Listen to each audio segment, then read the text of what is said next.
Hi, this is Trey Patcher. I'm going to give you my review of When They See Us, the Netflix miniseries by Ava DuVernay about this. I was going to say Central Park 5, but I'm not going to call them that because I know a lot of the media. But the five youths, or men, young men, that were accused of raping the Central Park jogger uh, back in 1989.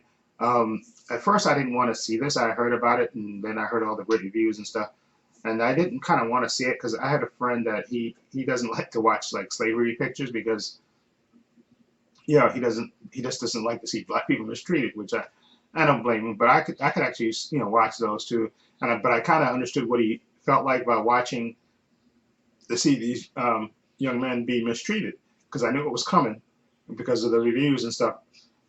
So I knew it was coming. So at first I was I said to myself I was going to watch it, but then I changed my mind, and I was first initially going to watch the first two episodes on Saturday, and then the final two episodes on Sunday. But I wound up watching all of it on Sunday. And again, this review is going to have spoilers in it. And my God, this is absolutely such a powerful miniseries. And kudos to Ava DuVernay and everybody behind the scenes, who made uh, this this miniseries possible. Of course, you know the story. Well, the story, if you haven't heard about it, because obviously you probably heard about it now, was about one night in Central Park and back in 1989, a female jogger, investment banker, got raped, severely raped and beaten severely.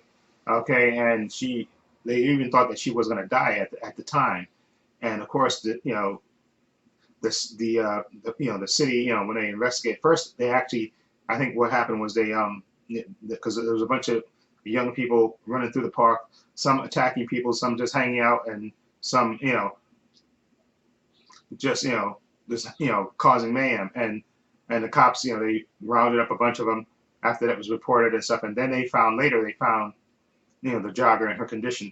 And then of course the prosecutor in this case, played by Felicity Hoffman, who played Linda Furstein, she's the one that was spearheading the investigation. She was in charge of the sex crimes unit. Okay, and she pushed for this to get this case and to solve it. Okay, and so these five youths that were arrested, excuse me, or rounded up at the moment. Kevin Richardson, Anton McCrae, Yusuf Salam, Corey Rice, and Raymond Santana.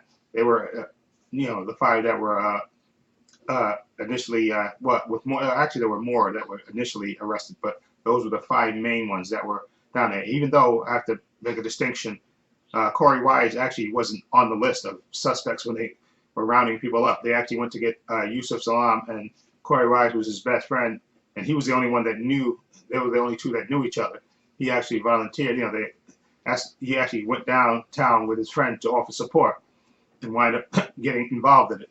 Okay, and this movie is powerful. I'm gonna break it down into four parts that it was. The first part of the miniseries is the interrogations when they get arrested and they get basically, let's be perfectly honest, they get basically brutalized to confess. Okay, and cops are playing good cop, bad cop, and some cops are playing bad cop, and basically getting them to admit. Like I said, only two of them knew each other, Yusuf Salam and Corey Wise knew each other. The other three didn't even know each other. And but the cops, they wanted, I think there was pressure at the time, and they wanted, and Linda Furstein, she wanted to solve this case, and she didn't care how she did it. Okay, she is the true villain in this piece. She really didn't care how it came about. She wanted the cops to be hard charging and to solve this case, okay, by any means necessary. And what happened to these kids in this movie, just it would literally break your heart. The first part of this miniseries is just hard to watch because you see these kids getting terrorized, and these kids weren't these street tough kids that knew Miranda and knew that the lawyer up and not say anything, or not just and just keep quiet until your lawyer there or your parents come there. No, they were interrogated they were interrogated for hours, okay, without food, water, or drink before they actually made their confessions and stuff. And to see the way they were actually just treated was just really was heartbreaking to see. And the young actors in this are just absolutely fantastic in this. And that first part is just hard to watch. And also in the movie is Vera Farmiga. She plays Elizabeth Lydia. She's like the prosecutor who prosecutes the the five young men. And I'm telling you, that first part will just break your heart. Seeing these kids being basically, of course, the cops, they lie to you and tell you what, you just admit what you did and describe it, and then you go home. Which of course, obviously, if you admit to rape, they're not gonna let you go. But these kids weren't street tough kids who knew the ins and out of the system and knew they just lawyer up and they didn't have to say anything. They would have to eventually let them go. No, they got them. They broke them down and got them to to basically lie on each other, even though they didn't know each other. Okay, and that's was the very and that first part is rough, and the way Felicity Huffman plays her character, like I said, Linda Fairstein is just a true villain because she didn't care, even though there was no DNA matched, okay, and the timeline was all wrong, and the kids didn't really even know how where the rape took place, but they still she charged on and had those cops basically bully them into confessing, and four of them confessed except Yusuf Salam because he was his mother came there in time, and since he was under 15, they had to he didn't make a statement. But again, the one person that you feel the most sorry for, like I said, is Corey Wise because he just came down there to support his friend. He wasn't he wasn't even on the suspect list, but they snatched him up and they basically made him tell on everybody else. Okay, and that again, that first part is just rough to watch. Okay, but very well acted. And again, special mention to Jharrel Jerome, who plays Corey Wise, and he's the only actor who plays his character from the young actor who's the other four character for people in the movie. They have younger actors playing them, and then they switch them to older actors when they get older and they get out of jail. But Jharrel Jerome, who plays Corey Wise, the young version and the older version. Okay, and he's absolutely breathtaking in this whole miniseries. And the second part is the actual trial where they bring in the lawyers. Joshua Jackson, he plays one of the lawyers. Blair Underwood, I believe, and there's two other, I think three other actors that are a lesser note. But they bring them in, and like I said, they even they make good points and stuff, even disputing the evidence and saying listen, and getting the I think the forensic scientists to admit that none of the DNA matched, but it still didn't matter. They got convicted anyway, and that the trial part is just again it's just where you think the back and forth, and you get to see their personal life, see with their fathers and mothers and stuff, and a lot of that stuff is heartbreaking because especially young Anton McRae, his father basically the cops kind of intimidate him into making his son confess. Okay, and then he doesn't show up for the trial. Like half of the trial he doesn't show up for. So there's that tension between him and his son, and it's just heartbreaking to see what these kids going through because they have a good solid defense, but at that time people were fed up with crime and they convicted them, even though none of the DNA matched, but they basically convicted them largely on the on the four confessions that were taped.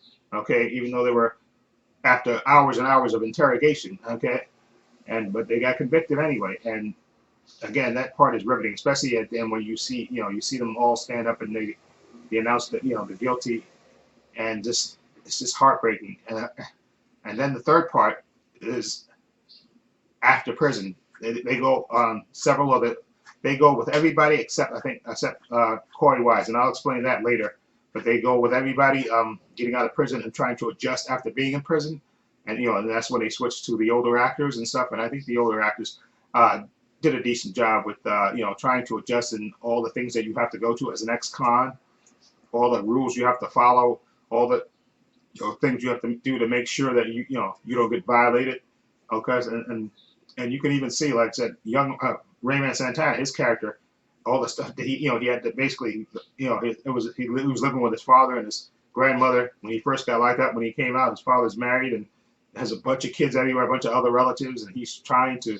So there's that conflict, and then of course Anton McRae when he's he's older and he gets out and his father is sick, but he's still resentful of his father and he really doesn't want anything to do with his father and stuff at the same time. And then of course you have Yusuf Salam when he gets out, and he's trying to adjust, and you can see he's kind of lost, even though he has the most support with his mother and his relatives and stuff, but he's still sort of lost trying to find his way. And it's, again, it just goes to show you when you get out in your next con, you're not going to have an easy time trying to readjust, especially after spending all those years in prison trying to come out and readjust. And all of them do not successfully do that, specifically Raymond Santana. He gets locked back up because after being frustrated and trying to get ahead, he just resorts back to thinking that he can sell drugs, and he gets locked back up again, which kind of shows you that, when you I understand incarceration, and then when you're trying to get ahead, but then they stack the deck against you. So even if you try to get ahead, they make it so tough for you to try to get ahead. Okay, not that I'm defending criminals, but there's restrictions, and in these cases, these guys were innocent, but that was the system. That's the system. Okay, now the fourth part of this thing is equally powerful and hard to watch. Is probably the first part. This one specifically focuses mostly on Corey Wise' character, because he was 16 at the time.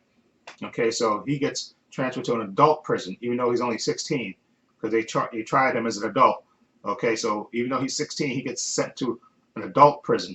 Okay, and he also has a learning disability and slight hearing issue, and he gets put through the ringer.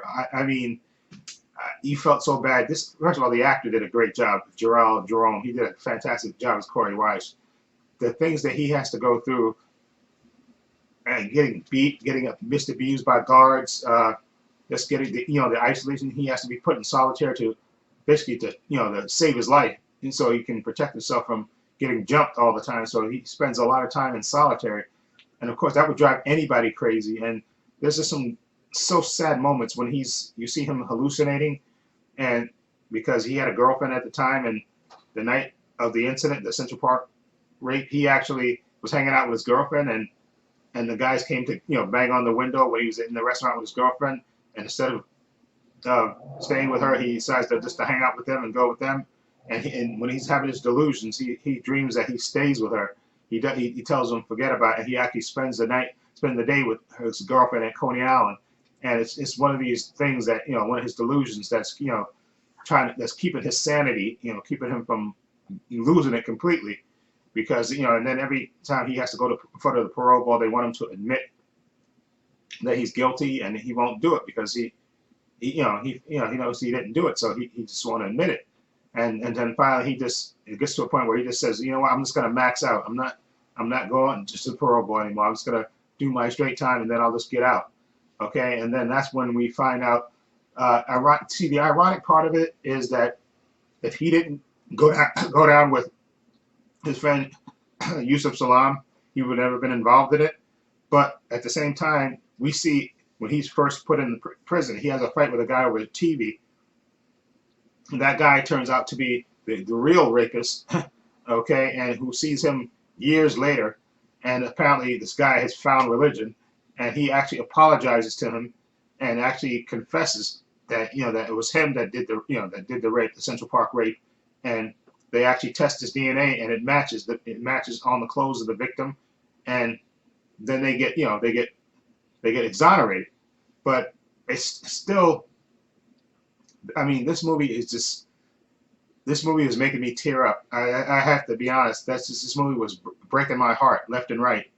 This is, again, one of the, whatever Emmys or awards or whatever, this movie deserves all of them. Ava DuVernay did a fantastic job with this movie, and the actors, oh my God, like I said, the actor who played Corey Wise, Gerald Jerome, who played him from when he was young, and then when he was older, he was absolutely breathtaking and heartbreaking, and he gives, I guess, the best performance in this. And this just literally breaks your heart watching him, what happens to him I felt so bad for him, what he had to go through. And again, when he was again just basically going with his friends for support. Okay, he wasn't even on the list, as suspects, but he went just to support his friend, and he wound up doing the longest time. Okay, and like I said, ironically, if he didn't go, okay, he got locked up and get convicted, and he was the one that actually ran into the real rapist. So it's just insane the way fate works out.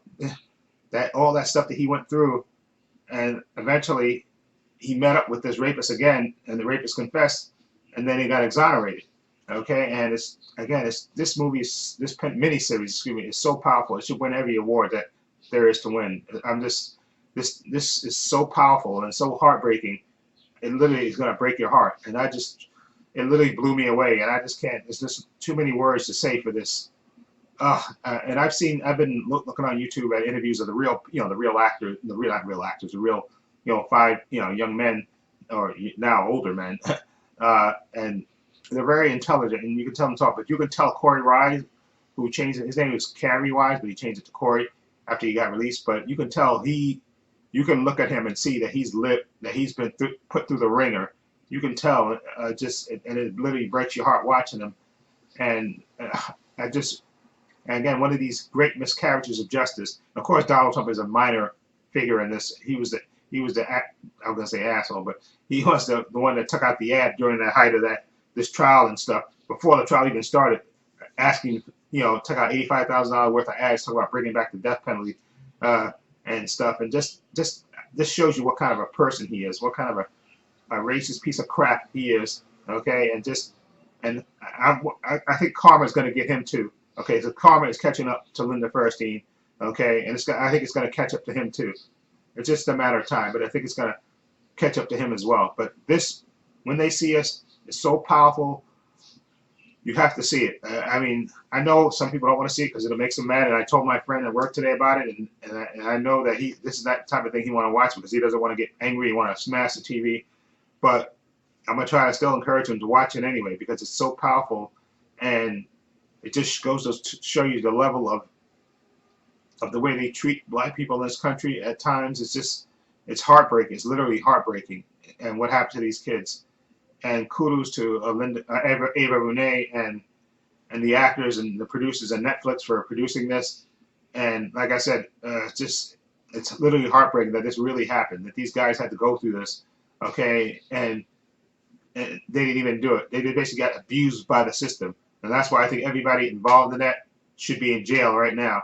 I honestly feel that. Linda Feuerstein, Elizabeth Leder, who was the prosecutor, and she knew the case was weak, but she did it anyway because of politics, and she wanted to get ahead. So she did it. She prosecuted him anyway. She could have walked away from it, but she stood. So I think her too, and all those cops. I know Mike Sheehan died, goodbye, but every other cop that was involved in those interrogations, terrorizing those kids, should be locked up. I know there's probably a rule that protects them from that, but that's how I feel about that. Okay, what they did to those kids was unconscionable. Okay, and ridiculous. Okay. Anyway, let me know what you think of When They See Us. If you've seen it, what do you think of it? Please leave those comments below. Let me know what you think. And this is Trey Pastor saying so long and take care.